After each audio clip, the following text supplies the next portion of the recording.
오늘 성도들과 함께 나눌 말씀의 제목은 환난 중에도 즐거워할 수 있는가라는 제목으로 우리 하박국 3장 16절부터 19절까지 말씀을 함께 나누도록 하겠습니다. 성도님들, 하박국서는 우리에게 제법 잘 알려진 구약의 예언서입니다. 우리 무엇보다 이 구절 딱 읽으면 떠오르는 찬양이 있죠. 함께 따라 불러보실까요? 한번. 무화과 나뭇잎이 마르고 포도 열매가 없으며 감람나무 열매 그치고 논밭에 식물이 없어도 우리의 양떼가 없으며 외양간 송아지 없어도 난 여호와로 즐거워하리 난 여호와로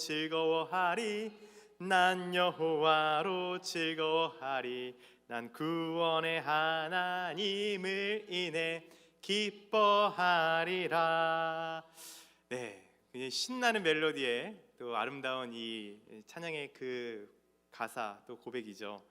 그런데 성도님들, 이 가사에 나와 있는 상황들을 하나하나 우리가 한번 생각해 본다고 한다면 사실은 지금 되게 암울한 상황이에요, 그죠? 과실이 없어요. 그리고 논밭에 소출이 없습니다. 한마디로 먹을 것이 없는 거예요. 지금 쫄쫄 굶고 있는 상황인 거죠. 지금 또 가축이 없어요. 그러니까 생산 수단이 없는 거예요. 그러니까 어떻게 살아가야 할지 너무나 참으로 지금 참혹한 상황임을 우리가 그려지게 됩니다. 그러니까 생존이 위협받는 상황이에요. 지금 이건 지금 당시 하박국 선지자가, 성도님들, 그가 처했던 그 현실 또 그의 심정을 생각해 볼 때 그런 가운데서도 나는 여호와로 즐거워하겠다라고 고백하는 것은요, 지금 굉장히 놀라운 고백이라는 것이죠. 그래서 성도님들, 이 고백은요, 그렇기 때문에 굉장히 생명력 있는 고백이 됩니다. 그리고 그 고백은 지금 역사를 지나와서 오늘 우리의 믿음을 돌아보게 한다는 것이죠. 그래서 저는 오늘 성도님들과 이 하박국서를 한번 이렇게 말씀을 좀 나누고 싶습니다. 원래 이제 새벽 기도 때 한번 나눴던 말씀인데 시간 관계상 이제 길게 전할 수가 없어서 그렇지만 이제 이 말씀 묵상하면서 하나님이 저에게 주신 은혜도 있고 또 깨닫는 것도 있고, 그래서 이거를 한번 성도님들과 오후 예배 시간에 한번 말씀을 좀 나눠야 되겠다, 그런 마음이 들어서 오늘 이 말씀을 준비했습니다. 근데 이 하박국서는 이 어떤 한 절만 가지고 몇 구절만 가지고 말씀을 전할 수 있는 성경은 아니고요. 좀 하박국서 전체를 좀 개관하면서 좀 우리가 이 전체 이 오늘 말씀 구절을 좀 살펴볼 필요성이 있습니다.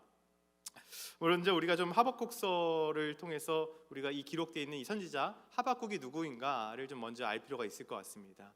하박국은 이제 기원전 612년, 이때가 언제였냐면 대제국 이제 아수르가 이제 멸망당했을 당시예요. 이 612년부터 주전 이제 598년, 또 어떤 학자들은 이제 586년까지 활동했다라고 보기도 하는데요. 이 시기가 누구랑 활동 시기가 겹치냐면 예레미야 활동 시기가 겹칩니다. 활동 무대는 이제 남유다의 왕국이었고요.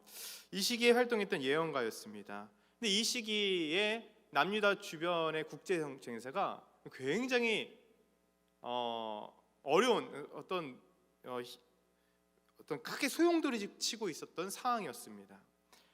북이스라엘을 이제 무너뜨린 이제 고대 근동의 패자는 아수르 제국이죠. 근데 이 아수르 제국이 신흥 강자인 바벨론에 의해서 그 나라의 수도 니느웨가 함락되면서 이 나라가 멸망을 하게 된 거예요. 그러면서 이제 이 아수르를 무너뜨리고 새로운 중동 지역의 맹주로 이 급부상한 나라가 이 바벨론인 것이죠. 근데 이 바벨론이 거기서 진격을 멈추지 않고 지금 남유다까지 위협을 하고 있었던 상황이었습니다. 자, 사실 남유다로서는요, 이 북쪽의 이 북이스라엘 멸망시켰던 그 아수르를 인해서 굉장히 사실 고통을 받고 있었어요. 그런데 그 아수르가 무너졌다는 것은 사실 너무 기쁜 일이죠. 근데 여러분, 여우가 갔더니 호랑이가 온 상황이 돼버린 거예요. 지금 이 남유다의 상황이. 이런 상황에서 남유다가 지금 정신을 차려야 되잖아요. 나라가 지금 일촉즉발의 지금 위기의 상황이 있다 보니까 나라가 정신을 차리고 지금 바로 서 있어야 되는데, 문제는 남유다가 그러지 못했다라는 거예요. 이 시기 남유다의 왕은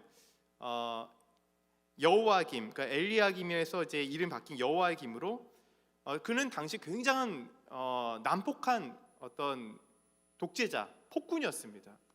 이 사람이 얼마나 폭군이었냐면, 이제 그 가장 최악의 왕이 이제 누구였냐면 므낫세라고 해요. 므낫세. 이 므낫세도 하지 못했던 일을 해요. 어떤 일을 행하냐? 예언자들을 죽이는 일까지도 서슴지 않았던 사람입니다.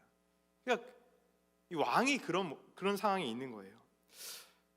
이처럼 이제 하박국은, 이 하박국 선지자는 이 유다 말기에 악과 그리고 이 불의가 이제 만연해 있는 이 유다 현실을 바라보면서 하나님께 이 땅의, 이 나라의, 이 민족의 현실을 하나님께 고발하면서 이 상황을 하나님께 질문하며 나아갔던 선지자였습니다. 그래서 하박국이라는 이름의 뜻은 무엇이냐면 껴안는 자, 또 매달린 자라는 뜻이에요.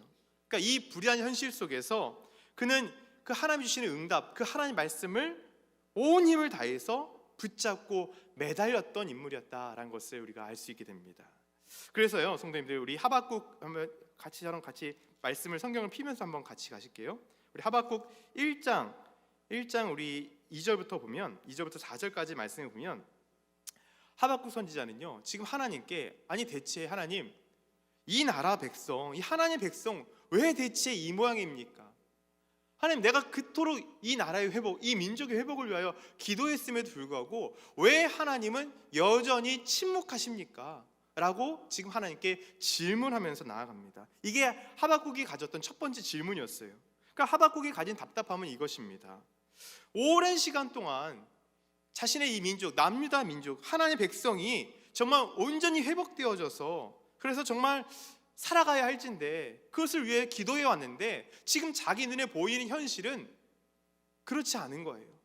여전히 남유다 정신 차리지 못하고 있고, 여전히 죄악 가운데 거하고 있고, 그 악이 날로 강성해지는, 더해져만 가는 이 상황을 지금 지켜보다 못해서 지금 그가 이걸 도무지 참을 수가 없어서 하나님께 따져 물으며 나아갔던 것입니다. 이게 하박국이 하나님께 했던 첫 번째 질문이었어요. 그런데 드디어 하나님의 응답이 이 하박국에게 내려옵니다. 그런데 그 응답은요, 결코 하박국이 기대했던 응답이 아니었다는 거예요. 그 응답은 무엇이냐?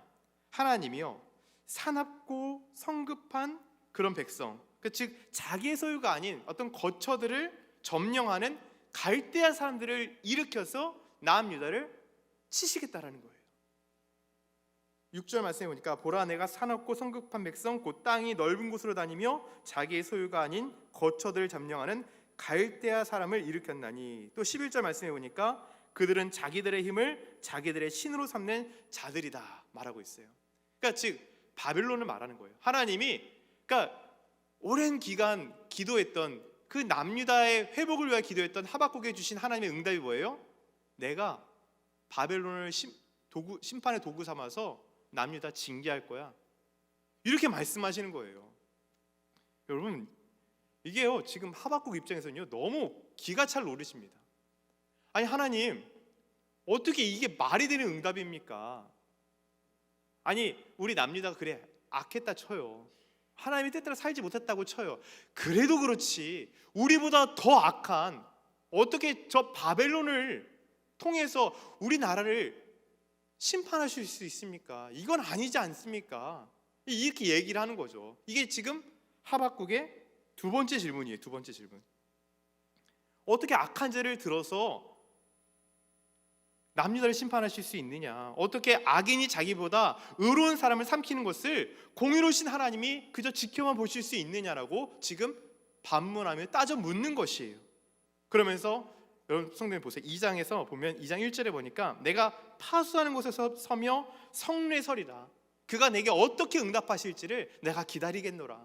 그러니까 지금 언뜻 굉장히 하나님 앞에서 이 하박국 선지자가 좀 무례한 듯한 그런 태도로 지금 서 있는 것이, 그러니까 그로서는 지금 도저히 그의 이성과 그의 생각의 한계로는 하나님이 이렇게 말씀하시고 응답하시는 것을 받아들일 수가 없는 것이죠.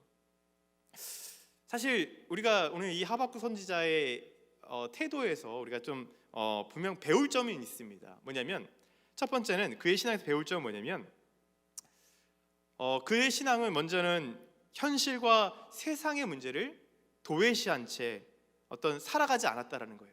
이 현실의 문제를 그냥 덮어두고 그저 그냥 나는 그냥 무조건 믿어, 그냥 이런 신앙은 아니었다라는 거예요.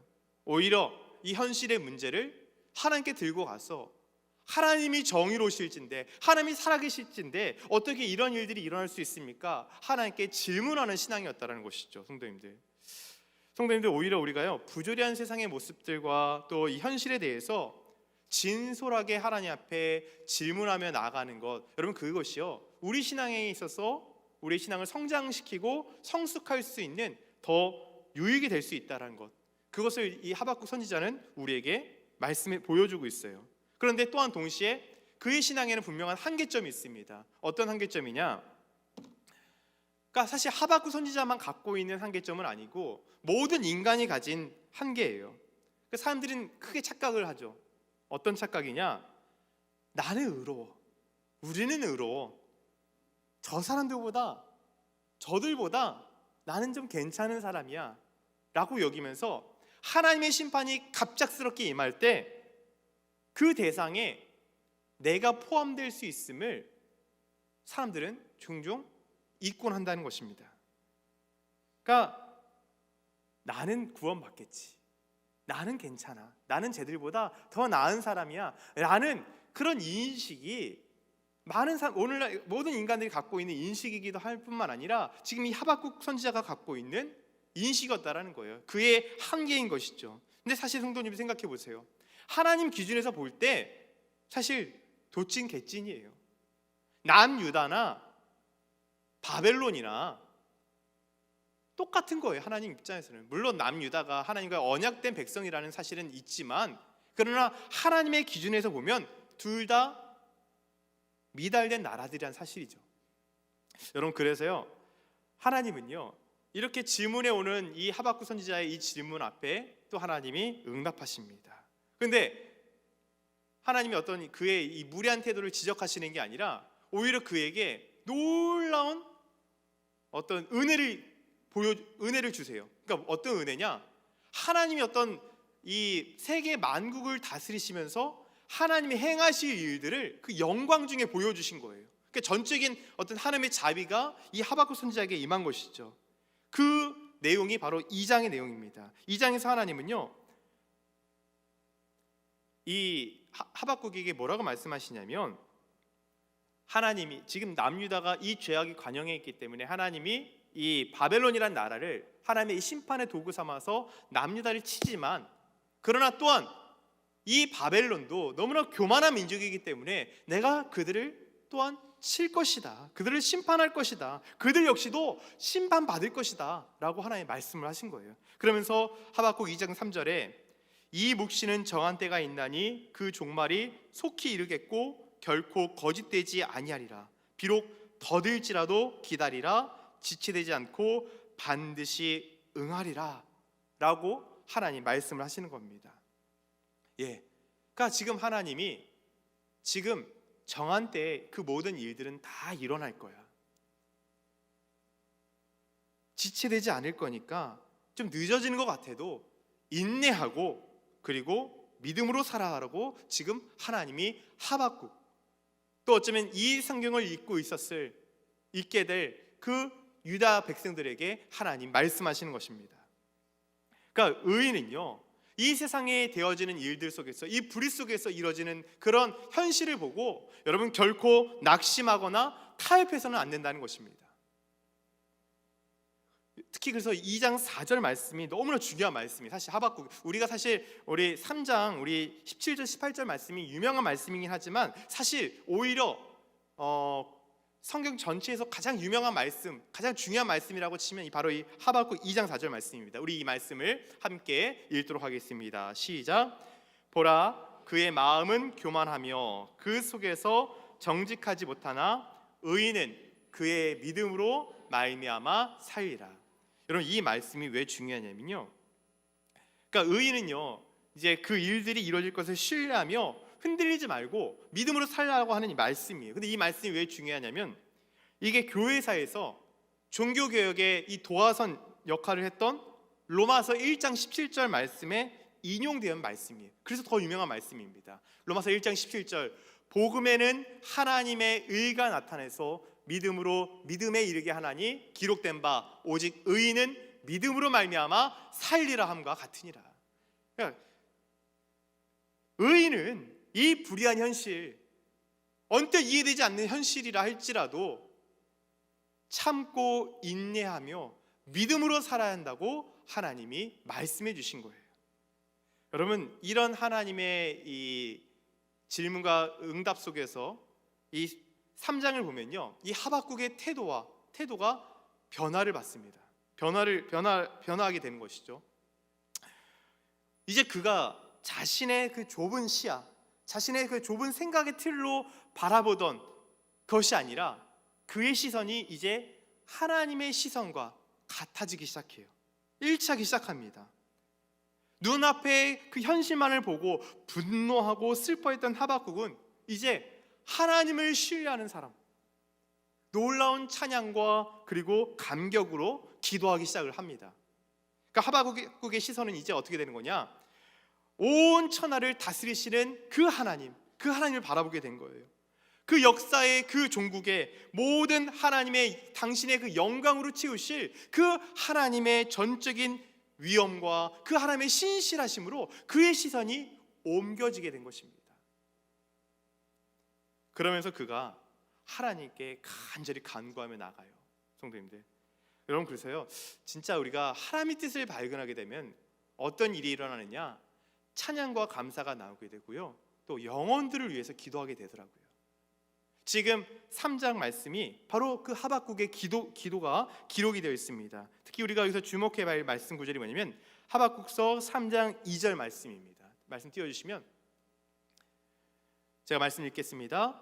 여호와여, 내가 주께 대한 소문을 듣고 놀랐나이다. 여호와여, 주는 주의 일을 이 수년 내에 부응하게 하옵소서. 이 수년 내에 나타내시옵소서. 진노 중에라도 긍휼을 잊지 마옵소서.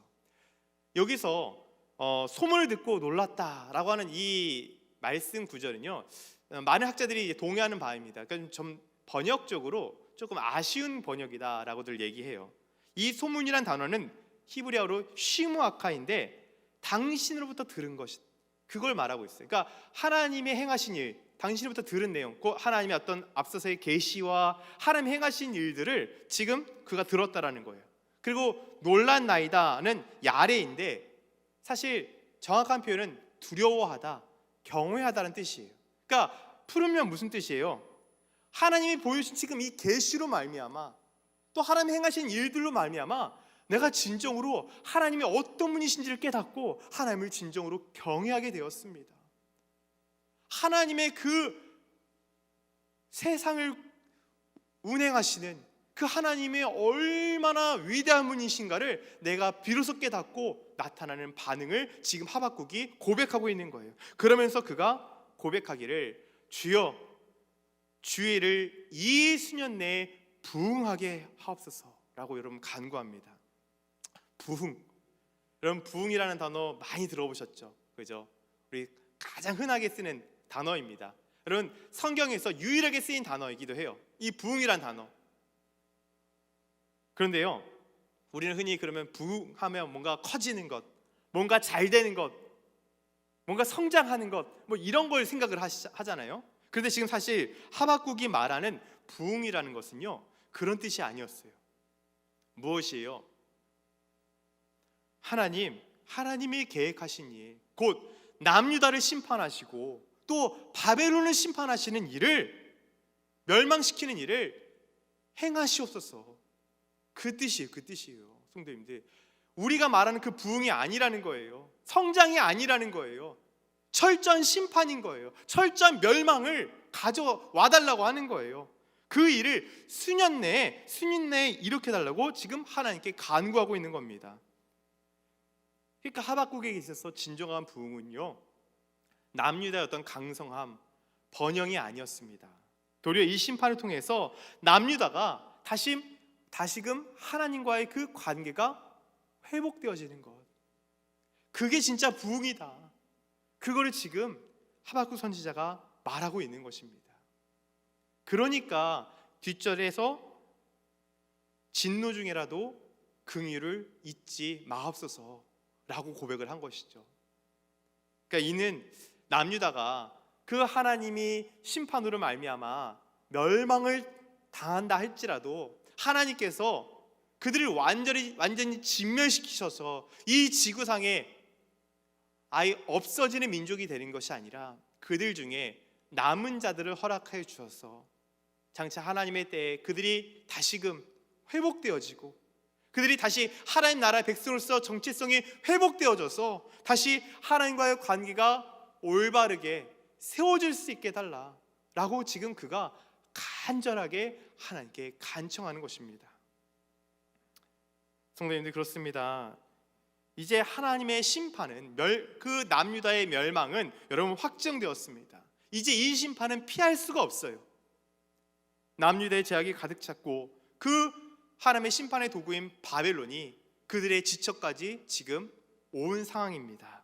그리고 나서 이제 오늘 본문의 말씀 하박국 3장 16절부터 19절의 말씀이 시작되는 것입니다. 16절 말씀에 내가 들었으므로 내 창자가 흔들렸고 내 목소리로 말미암아 내 입술이 떨렸도다. 무리가 우리를 치러 올라오는 환난날을 내가 기다림으로 썩이는 것이 내 뼈에 들어왔으며 내 몸은 내 처소에서 떨리는도다. 그러니까 하나님이 지금 심판의 도구로 바벨론이 지금 자신들을 이제 침략해오는 그 상황이 도래하니까 지금 이 하박국 선지자도 지금 너무 두려운 거예요. 막 그 고통으로 말미암아 막 뱃속이 막 뒤틀리고요, 막 입술이 막 달달달 떨리는 거예요. 뼈가 썩어지는 것 같은 그 고통이 엄습해 옵니다. 성도님들, 그렇죠. 우리가 사실 지금 뭐 우크라이나, 러시아, 또 뭐 이스라엘, 레바논, 뭐 이런 뭐 이란과 이런 전쟁 소식을 우리가 접할 때 어떻습니까? 아유, 이런 일이 일어나면 안 되는데 하고 안타까워하지만, 근데 그것이 뭐 어쨌든 내일은 아니잖아요. 솔직히 말해서 우리의 삶에 영향을 미치는 일이겠지만 그게 지금 당장의 내일은 아니니까 어떻습니까? 우리 그냥 평안히 살아가잖아요. 그런데 만약에 오늘 당장이라도 지금 긴급 뉴스 속보가 떠요. 북한에서 미사일과 지금 전쟁을 좀 준비하고 당장 오늘 저녁이라도, 오늘 밤이라도, 내일 새벽이라도 침략해 들어올 수 있는 지금 그런 상황에 놓여져 있다. 여러분, 그런 소식이 접해 들어온다 생각해 보십시오. 두 발 벗고 마음 편히 주무실 수 있는 사람 아무도 없을 거예요. 그죠? 우리나라 사람들 뭐 사재기하고 난리도 아닐 거 아니겠습니까? 그런 상황이 연출되겠죠. 당장 뭐 저 같은 경우도 뭐 차에다가 애들 태우고 귀중품 채워놓고 어디로 도망가야 되나 뭐 이런 궁리하고 있을지 모르겠어요. 어딜 갑니까? 요즘 전쟁 나면 다 죽는 거지. 하나님 보호해 주셔야 됩니다. 할렐루야. 자, 이런 상황인 거예요. 이런 상황에서 하박국 선지자가 그의 마음을 갈무리해요. 그러면서 그 놀라운 17절부터 18절의 고백을 하는 것입니다. 우리 다시 한번 이 하박국 3장 17절부터 18절까지의 말씀을 함께 봉독하도록 하겠습니다. 시작.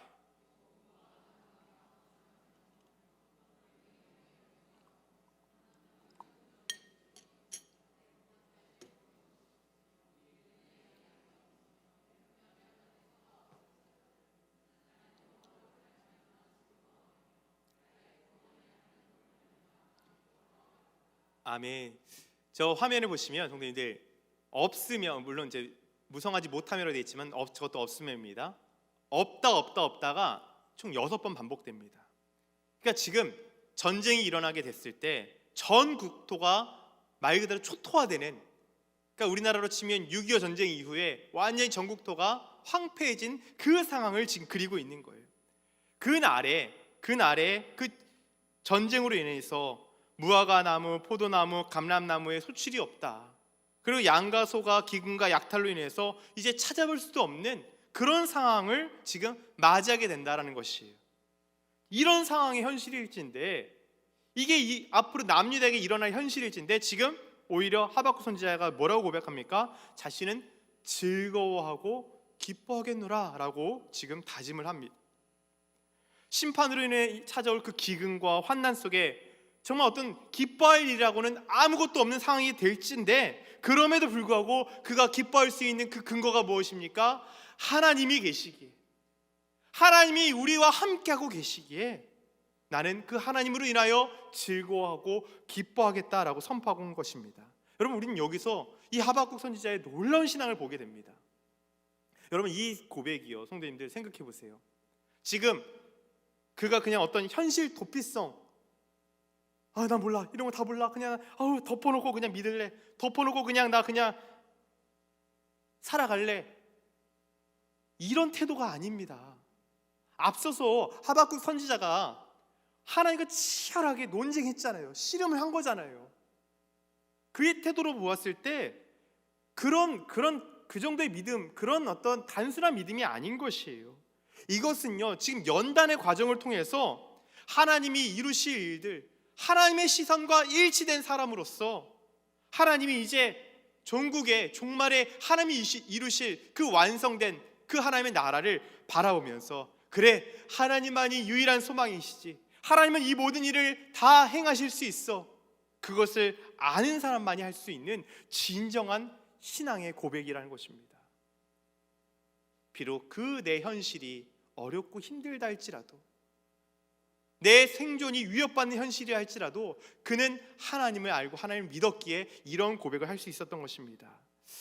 여러분, 환난 중에도 생존 자체가 위험받는 상황이 만일 오늘 우리의 삶 가운데, 우리의 가정 가운데 만약 미친다고 한다면, 성도님들은 과연 이런 고백을, 이 같은 고백을 하실 수 있습니까? 왜 제가 이 말씀을, 사실 오늘 이 하박국의 말씀을 성도님들과 함께 나누고자 했냐면, 최근에 우리 대한민국의 현실, 또 대한민국의 앞으로의 미래를 제가 이렇게 고민하고 이 말씀 구절을 묵상하면서 생각해 보니까, 어쩌면 이 하박국에게 주어졌던 이 상황들, 그리고 이 하박국의 고백이 어쩌면 우리에게 놓여질 선택지일 수 있겠구나라는 생각이 들더라고요. 앞으로 대한민국이 처할 현실에 대해서 성도님들은 어떻게 바라보시고 생각하고 계십니까? 결코 저는 그 현실이 녹록지 않을 것이다 라는 생각을 하게 됩니다. 앞으로 10년 뒤, 20년 뒤 우리들 자신이나 아니면 우리의 자녀들이 겪게 될 세상은요, 장밋빛 미래보다는요 좀 어둡고 캄캄한 미래가 될 현실이, 또 가능성이 더 높다고 판단되십니다. 물론 어디까지나 이건 또 저의 생각일 수 있고 저의 판단일 수도 있어요. 목사님 왜 이렇게 세상을 부정적으로 바라보세요? 이제 그렇게 여기실지도 모르겠지만, 생각해 보세요. 우리 대한민국은 굉장히 지금 심각한 좀 문제를 안고 있습니다. 미래를 지금 굉장히 빨리 준비해야 되는 시기인데도 불구하고 지금 이 시점에 경제가 지금 휘청이고 있죠. 정치는 지금 정쟁을 일삼습니다. 나라를 올바른 방향으로 이끌어갈 나라 지도자들은 지금 자신의 사리사욕을 치우는 일에 앞장서고 있어요. 굉장히 지금 암울한 현실인 거죠. 사실 우리나라는 뭘로 먹고 사는 나라입니까? 수출로 먹고 사는 나라예요. 기술로 먹고 사는 나라예요. 그런데 지금 현실은 어때요? 연구 인력은 감축시키고 예산은 감축시킵니다. 연구 인력과 예산이 감소되고 있어요. 좀 나라의 인재들이 이공계열로 나가야 되는데 지금 다 어디로 몰려요? 의대로 가는 거예요. 의대 쏠림 현상이 지금 이루어지고 있는 겁니다. 그러니까 미래의 성장 동력이 지금 굉장히 악화되고 있는 거예요. 지금 중국이 우리가 갖고 있는 그런 기술력을 지금 다 따라잡고 지금 추적해오고 있는 시점인데, 성도님들 경제에 관심 있는 성도님들은 다 아실 겁니다. 요즘 지금 우리나라의 대표적인 초일류 기업인 삼성이 휘청이고 있어요. 6만 전자가 무너졌대요. 근데 더 외신에서도 우려 섞인 반응은 뭐냐면, 삼성이 혁신의 기업으로서의 어떤 모습이 보이지 않는다라는 거예요. 기술력이 보이지 않는다라는 거예요. 불과 10년 전만 해도 젊고 혁신의 기업이었던 이 기업이 지금은 그래 보이지 않는다라는 거예요. 뭐 우리나라가 뭐 삼성만 뭐 중요하냐라고 할 수 있겠지만, 그래도 우리나라가 어쨌든 이 기업이 굉장히 중요한 위치에 있지 않습니까? 이런 일들만이 아니에요. 사실 성도님들, 더 큰 문제는 뭐냐면 저출산 문제 아니겠습니까? 제가 얼마 전에 한 이제 기사를 찾아보는데, 저출산에 대한 지금 우리가 출산율이 0.6, 그걸 이제 체감하는 이제 그 도표를 제가 봤어요. 성도님 보시면 저 검은색 화면이 뭐냐면, 저 왼쪽에 저 정사각형이 100명이에요. 100명. 이 100명이 성도님들 이제 남녀가 50명이라는 기준으로 봤을 때, 결혼을 하면 50쌍이 애를 낳으면 출산율이 0.6이라 된다는 건 뭐냐면 30명을 낳는다는 거예요. 그러니까 100명에서 30명으로 줄어드는 거예요. 근데 이게 이제 할아버지 세대에서 아버지 세대로 내려온 거죠. 근데 아버지 세대에서 자녀 세대가 되면 몇 명이 남냐면 9명이 되는 거예요. 그러니까 지금 손주 손녀 세대가 할아버지 세대를 책임져야 되는, 그 부양해야 될 이 인구가 12명이 되는 거예요. 역삼각형 구조죠 지금. 여러분, 이 저출산이 되면 생산 인력이 줄어드는 것뿐만이 아니라 소비 시장 전체가 줄어드는 거예요. 그리고 이로 인해서 사회 전반이 어떤 구조적인 붕괴가 우려가 된다는 것이죠. 모든 영역에서 여러분, 우리는 굉장히 힘든 현실을 안게 될 것입니다. 그런데 성도님들, 이것과 되게 모순적인 상황이 무엇인지 아십니까? 여러분, 우리 대한민국이요, 우리 이렇게 출산율 우려하잖아요. 그런데 OECD 국가 중에서 대한민국의 자살률이 1위예요. 낙태율이 1위예요. 이게 대한민국의 현실이에요. 애 안 낳는다고 걱정하는데 전 세계에서 낙태율 1위라는 국가 5명을 가지고 있습니다. 여러분, 이런 상황이 과연 쉽게 반전을 가져올 수 있을까? 우리 시대의 사고가 획기적으로 변화되지 않는 한, 여러분, 점점 더 악화의 일로를 걷게 될 것은 어쩌면 당연한 현실일지 모르겠습니다. 너무 무거운 주제죠. 근데 성도님들, 우리는 그런 마음의 준비를 좀 하셔야 될 것 같아요. 이런 일들이 그냥 단순히 일어나는 것일까? 어쩌면 하나님의 법도에서 너무 빠르게 떠나서 그 죄악에 관영한 대한민국에 어쩌면 이미 하나님의 심판의 다림줄이 놓여져서 차라리 모든 것을 다 멸망시킨다 할지라도 다시 시작하는 것이 낫겠다라고 판단하신 하나님의 구속사적 계획일 수 있음을 우리는 아셔야 된다는 거예요. 그런 신호일 수 있다는 것이죠. 여러분, 이런 냉혹한 현실 속에서 마음속에 하나님이 없는 사람들이 하는 일들은 무엇입니까? 자신만의 성을 쌓습니다. 성을 쌓아요. 내가 그 성에 들어가면 난 안전하겠지. 아니요, 성도님들. 여러분, 과연 그 성이 미래를 보장할 수 있을까요? 심판 앞에서 안전하다고 말할 수 있겠습니까? 여러분, 결코 그렇지 않습니다. 여러분, 하나님보다 안전한 피난처는 없습니다. 여러분, 그렇기 때문에 하박국 선지자가 하나님을 의지하고 하나님을 찬양하며 나갔던 것은요, 결코 현실 도피성 행동이 아니라 그것이 가장 심판 때에 하나님만이 가장 안전하고 견고한 성이다 라는 것을 고백했던 가장 합당한 반응이었다는 것입니다. 여러분, 이렇듯 그는 심판날에 여러분 하나님을 바라보았어요. 그러니까 여러분, 놀랍습니다. 그 하나님을 의지할 때 여러분, 하나님이 그에게 놀라운 힘을 주시는 거예요. 그 고백이 바로 하박국 3장 19절, 우리 상반절의 고백입니다. 함께 이 말씀 고백하겠습니다. 시작. 주 여호와는 나의 힘이시라. 나의 발을 사슴과 같게 하사 나를 나의 높은 곳으로 다니게 하시리로다. 아멘. 여러분, 그렇습니다. 설사 여러분, 이 환난 날이 우리에게 닥쳐올 수 있다 할지라도요, 우리가 알아야 될 것이 한 가지입니다. 우리는 결코 혼자가 아니라는 사실입니다. 우리에게는 하나님이 계십니다. 주 여호와는 나의 힘이시다 라는 것은 어떤 고백이냐? 하나님이 날마다 오늘 나에게 이 암울한 현실, 생존이 위협받는 현실 속에서도 하나님이 나에게 힘을 주신다라는 고백인 것입니다. 뼈가 썩고 몸이 떨리게 하는 환난이 찾아오는 이 현실 속에서 하나님이 공급해 주시는 힘으로 나는 오늘도 살아갈 수 있노라라고 고백하는 것입니다. 여러분, 그 아들 예수 그리스도를 우리를 위해 내어주시기까지, 그것을 아낌없이 내어주신, 그 사랑으로 내어주신 그 주님이 결코 이 환난 날에도 우리를 내버려 두시거나 버리시지 않는다는 것입니다. 그러므로 사랑하는 성도님들, 어두운 날이 찾아온다 할지라도 하나님만을 신뢰하고 의지하며 살아가시길 주님으로 축복합니다. 하나님을 의지하고 하나님을 찬양하는 것, 여러분, 그것은 결코 현실 도피성 반응이 아니라 가장 지혜로운 믿음의 반응이라는 사실을 기억하시는 저와 성도님들 되시기를 주님으로 축복합니다. 말씀 마치려 합니다. 사랑하는 성도님들, 오늘 우리는 다가올 환난과 그 고통을 바라보며 두려움 속에서도 전능하신 하나님을 찬송하는 이 선지자의 노래를 들었습니다.